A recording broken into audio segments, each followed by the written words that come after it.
Evo, nalazimo se na sidrištu Ilovik, malo puše bulica. Iskoristio bih ovu priliku da vam predstavim Ovni 395, francuski proizvođač Alubat. Oni rade inače dvije linije brodova, jedni su Ovni, jedni su Sigal. Ovni imaju karakteristiku da imaju podveznu kobilicu i preklopni list kormila, tako da se može vrlo lako nasukati. I sad počet ćemo od platforme. Tu su 3 galvona, u ovome je plin.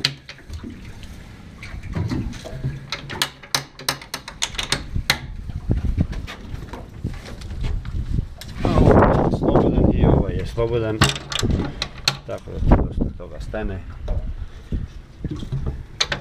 Imaju drenažu, tako da može biti im ovo nešto. Zapovjedno mjesto po meni je taman kako treba. Više volim jedan list, jedan timun nego 2, jer je bolji osjećaj. Brod je inače star, ovo je 2. sezona, tako da je u principu ko nov i ima ovu Raymarinovu zadnju generaciju i riječi samo pohvale. Autopilot je jedan od boljih koji sam do sad koristio. Dal na motor, dal na jedra, iza nas ostaje crta ravna, a ne ko zmija da vozi. Ali non stop korigira 3 puta u sekundi, tap, tap, tap, tap, tap, tap. Ćuti. Inače ovdje može biti i karta, fish finder, radar, podaci od motora, kombinacija dual chart, ima čak i preklapanje radara i karte, normalno ukoliko imate radar. Ovdje ga nema. Ovdje imamo na svakoj strani po jedan galon u koji stane dosta. Meni je bitno da roštilj stane. Sad, što se tiče preklapanja lista kormila, sistem je vrlo jednostavan. Znači ovdje ima ova pumpica, ovdje ima dolje polugica. Kad želimo preklopiti, dignemo polugicu i pumpamo dok ide. Evo, sad više ne ide, to je to. I sad ćemo vidjeti, ako se vidi, tu imamo naše male rekvizite. Evo sad vidite kako je list kormila dignut gore. I sad kad se povuče, samo ovo stisne dolje, list kormila, čulo se možda, padne i opet se samo napumpa i to je to. List kormila je opet spreman za vožnju. A kad smo već kod toga, da vidimo odmah kako se kobilica diže. Sistem je super jednostavan. Znači imamo 2 špage, oba dvije treba otvoriti, oba 2 stopera i sa plavim dižemo kobilicu gore.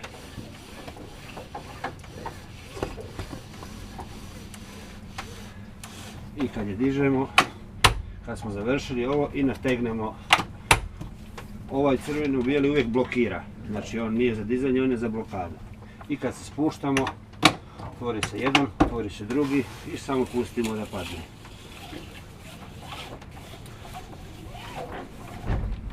I kad je pala, s ovim je nategnemo da kad idemo, da ne bi klapatala, nego ponaša se kao da je fiksna kobilica.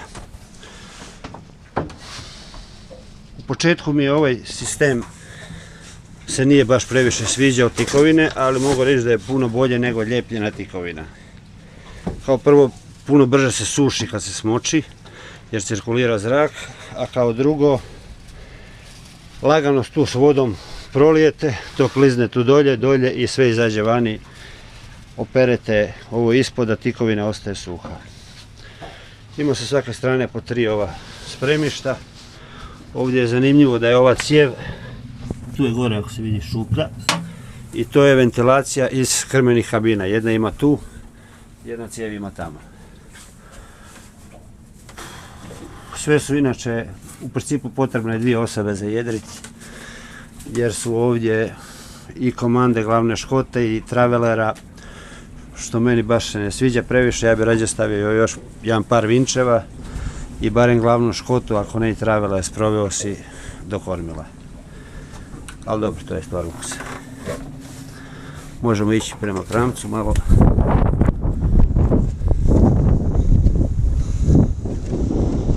Ovo su te za dizanje obilice i spuštanje.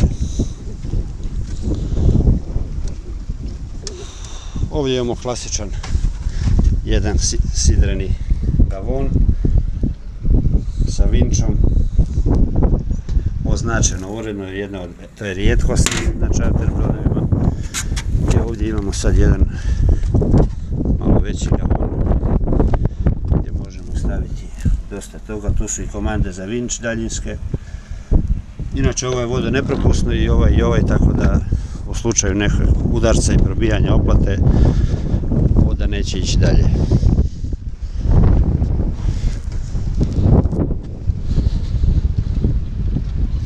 Prolazi su komotni, ručke za hvatanje ima solidno, tu i na sprejhudu i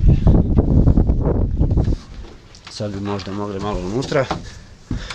Unutra je manje više klasičan raspored, par stepenica prema dolje, kuhinja, salon. Kuhinja je solidna, tu je frižider veliki, dolje ima ovdje za spremišta, kanta za smeće. Inače ovo se može preklopiti ovdje, pa onda je radna površina veća, sasvim ok.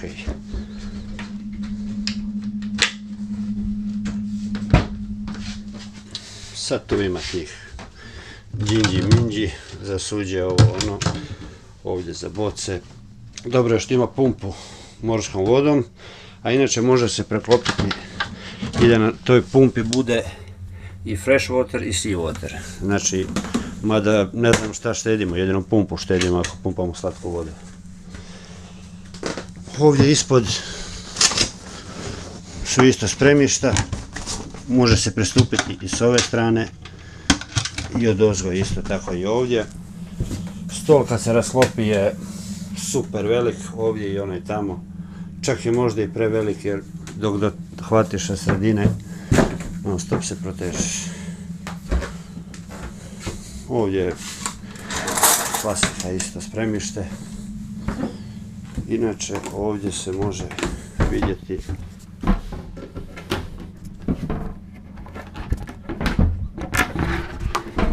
kako to izgleda. Znači to je to spremište u koje se diže obilica. Ovdje isto imamo dolje spremište, tu malo ladica, klasični navigacijski stol, ispod mjesto za karte. Ovdje isto nekakve osnovne stvari. Panel solidan, ima ove digitalne za voltažu. Ovdje je gubitak, slučajno budući da je aluminijski, ako negdje propušta struju, onda treba stvari rješavati. Ima webasto. Ovaj repetitor je dobar jer možete iznutra pratiti šta se zbiva vani po pitanju vjetra. Pramčana kabina, sasvim solidna, krevet za 12 metarski brod, jedan od većih, čak i 3 osobe mogu spavati. Ovdje imamo za viseću robu, ovdje je sa policama. Ono što mi se ne sviđa, tu su ispod 2 rezervara za vodu, jedan od 200 litara, jedan od 100, i kad su sad oba dva puna, 300 litara je dosta dodatnog opterećenja na pramcu koje baš ne rezultira nečim pozitivnim. Dok je rezervar od nafte smješten dolje oko kobilice u sredini broda i to je jako pametna stvar. WC ko WC je ok, tuš kabina je dobra, stajaća visina ima 2 metra skoro. Ono što mi se ne sviđa to je ovaj lavandin gdje vi ne možete ni zube oprati praktički ni ništa, bez veze totalno. I sa suprotne strane je ogledala Ovdje imamo jednu kabinu, prozor tu i isto takva jedna tu sa dva prozora. Ono što je zanimljivo da u salonu nijedan prozor bočni se ne otvara, nego samo krovni prozori.